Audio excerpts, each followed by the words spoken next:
Podar jumbo kids Jadeshwar દ્વારા movie ડેનું આયોજન કરવામાં આવ્યું હતું. આજના યુગમાં જ્ઞાનનો સ્ત્રોત ચોપડીઓ સુધી સીમિત બહોળો વ્યાપ થયો હોય તો પછી કોઈ સિનેમા પ્રેરણાદાયી હોય તો એમાં પોદ્દાર પાછળ કેમ રહે? વિશ્વવ્યાપી જાણકારીને માધ્યમની તક ગણી બાળકો માટે મૂવીનું આયોજન કરવામાં આવ્યું હતું. શાળા ગમ્મત સાથે જ્ઞાન મહત્વ આપતી હોવાથી આમ થાય એમાં કોઈ બે મત નથી. એક શિક્ષક ધારે તો શું ન કરી શકે? દિવ્યાંગ બાળકો પણ થોડો પ્રેમ અને પ્રેરણા મળે તો તે ધારે તે કરી શકે છે.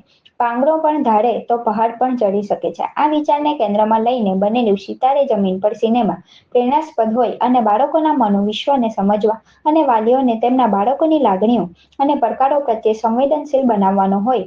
બાળકો સાથે માતા પિતાને પણ એના ભાગીદાર બનાવવામાં આવ્યા હતા. કારણ કે છેલ્લે માતા પિતા અને શિક્ષકનું સહિયારું યોગદાન બાળકોનો સર્વાંગી વિકાસ કરી શકે છે. સિનેમાઘરમાં બાળકોને માતા પિતાનું શિક્ષકો અને પ્રિન્સિપાલ દ્વારા ભવ્ય સ્વાગત કરવામાં આવ્યું હતું. આજનો સોશિયલ મીડિયાના યુગમાં ફોટોગ્રાફી કેમ ભૂલાય? બાળકો તથા વાલીઓની મનમોહક તસવીરો લેવામાં આવી હતી. આ બધી જ તૈયારીઓમાં બાળકો અને વાલીઓનો બહોળો પ્રતિસાદ સાંપડ્યો હતો અને ઉત્સાહપૂર્વક નાના નાના સિતારાઓએ પણ સિતારે જમીન પરની મજા માણી હતી. જાણે એમ લાગતું હતું કે નાનકડા સિતારા સાચે જ જમીન પર આવી મજા માણી રહ્યા છે. આ તબક્કે વાલીઓએ ઉત્સાહપૂર્વક શાળાના ચેરમેન રાઘવ પોદ્દારનો અંતઃકરણપૂર્વક આભાર વ્યક્ત કર્યો હતો.